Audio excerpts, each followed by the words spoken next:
Hey guys, it's Bobby and welcome back to my channel. For this video, I wanted to go through all of my 5-star books on Goodreads.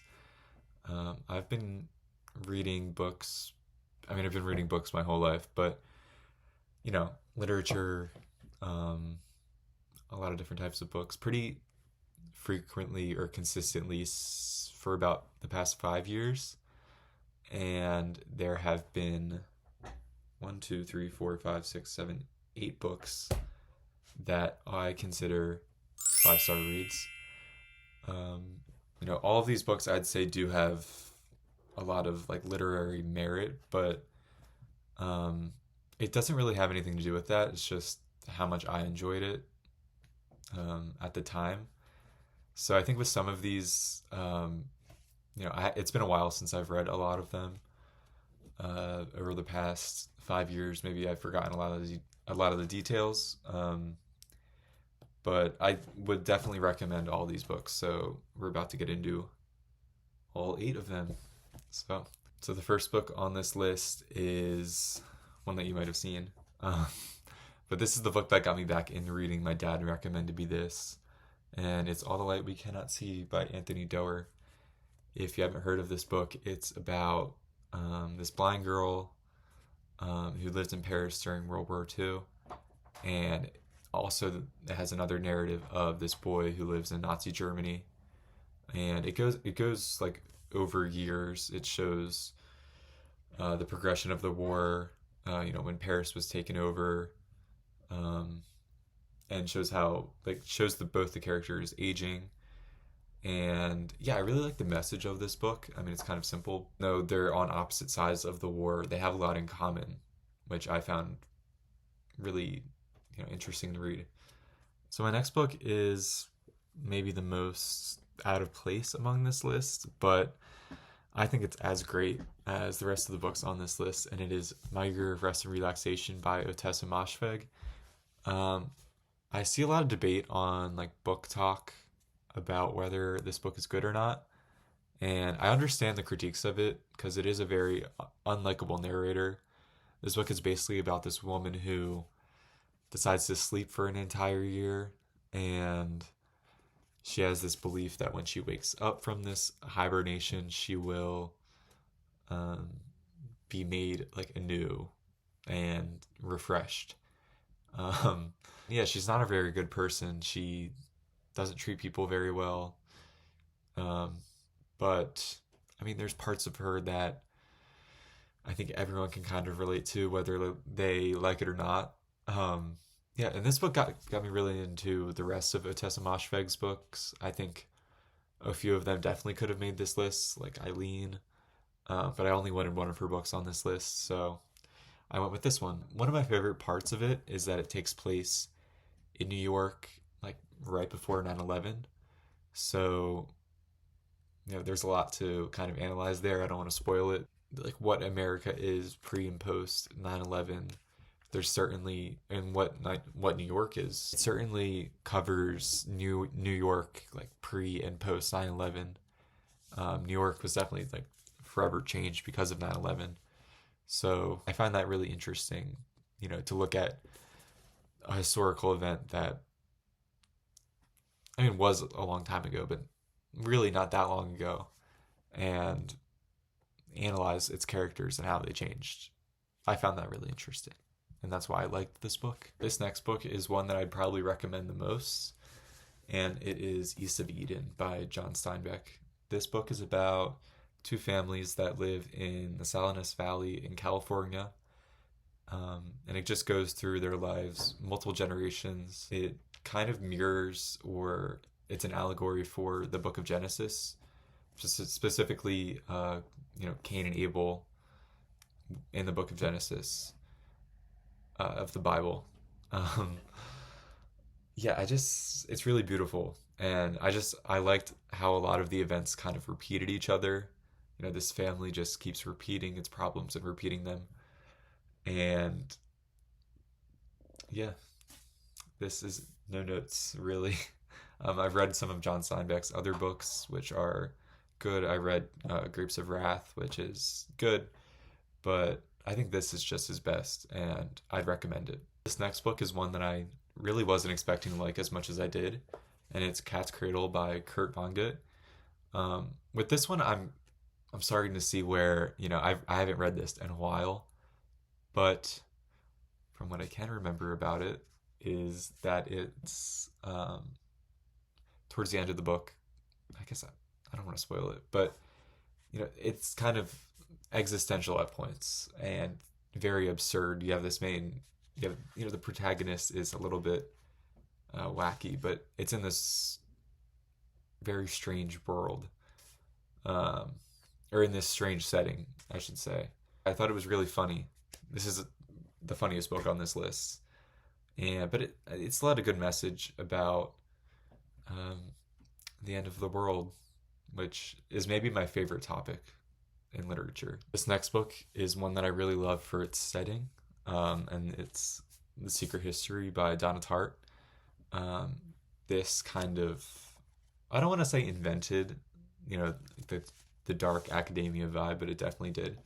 If you're reading this book, you will feel like you are at a private college in New England. If you've never read this before, it kind of starts off with a bit of a cliffhanger. It kind of starts off in like the middle of the book where this event happens. I don't want to spoil it, but and it kind of takes you into like how that happened. It kind of starts from the beginning after that. It's about this very strange group of college students, and this one character is like an outsider. About a year ago, I went to a book club meeting at my college, and it had been like a year prior since I'd read this book, and I didn't really have anything to say because everybody else read it like a month before, and I was like, I have no idea what even happened. So maybe I need to reread this one as well. But like, if you read this book, you're gonna feel like you are, a classic student in this fall setting, New England. Yeah, it's a great book. The next two books on this list are a side reading that I read my senior year of high school. They're both really good. I wasn't really expecting to like both of them. But this first one is Jane Eyre by Charlotte Bronte. And this cover sucks. This copy actually is not very good. This is just like the basic school copy. They get the cheapest ones that they can get. But it's about this girl, Jane, who lives in Victorian England. And we kind of go through her life, her relationships with a certain someone. Kind of get like the love story part of it, the romance. And then there's also this kind of mystery aspect to Jane. And she has this very sad life. You feel really bad for her. But, you learn a lot about Victorian England society. And I just got really into this book. Like, I felt like I was there in Victorian England. I really do not want to be in Victorian England, but maybe for a day I would. I feel like most people in my class didn't read this. They just kind of like looked up what is it called? Spark notes on it. But I don't regret reading it because I actually wrote my like final essay on this, and I wrote a lot of essays on it, and there's a lot of depth to this, so I would definitely recommend it. Yeah. This next book is the other book that I read for my AP Lit class, and it is The God of Small Things. So this book is kind of weird as well. It's about this, small kind of village in India, and I forget what the place is called. I don't know what it's called, but there's this kind of mystery aspect to it. Like, that something bad happens from the beginning, something bad happens in the future, and it takes you between the past and the future. And towards the end, it kind of builds up, and you're like, oh, that's what happened. Yeah, I would say the ending is kind of weird. So if you like that kind of weird part, like, it's weird, but like it makes sense when you read it, if that makes sense. Like, if you had told me that the ending of this book was what it was, I probably wouldn't have read it. Yeah, it's really interesting. I think with all these books, like, I love them for the literary aspect of it, but also like learning about certain settings and certain times.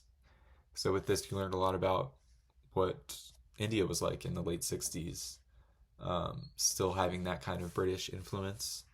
And yeah, I found this really beautiful. So it's a good book. That book I read, I think almost like over a year ago. And since then, I went to college. I focused more on other subjects. So there was a long period where I wasn't reading as much. And the books that I was reading, I didn't really enjoy that much. But this book right here broke that streak. This is 1984 by George Orwell. Um, Everybody, I think, knows what this book is about, kind of. I had never read it before. The reason I read it was because I remember my friends were talking about it. Like, this was my favorite assigned reading that I read, and I never got it assigned to me, so I decided to read it. I think in 2024, this is not as profound as it might have been when it was first released. And I think that's for two reasons. One, this is kind of ingrained in any sort of dystopian literature is directly inspired by this. But also, we are being tracked all the time. There's cameras everywhere, microphones everywhere. There's not really any privacy anymore, so this is kind of about that. But yeah, I think it's an important read. One of my favorite things is like dystopian books. I love The Hunger Games. Maybe it should have made this list, The Hunger Games, but um, it's just really kind of interesting to imagine like what the future could have been, or what could be in the future. What should we avoid? And I love dystopian books, and this is probably the best one. So thanks for watching this video. If you are watching this video, I don't know if anyone's going to watch this, but I really want to get really into reading in 2024. Like I said previously, there's like a year where I like read some books, but they weren't great. So I definitely want to double this list in 2024 and read even more great books. So I hope to make another video about other great books that I've read. And I'm sorry if some of my descriptions of them weren't great. Again, it's been a while since I've read a lot of them, but I certainly recommend all of those books. I hope you find something that you would like to read. And yeah, thanks for watching.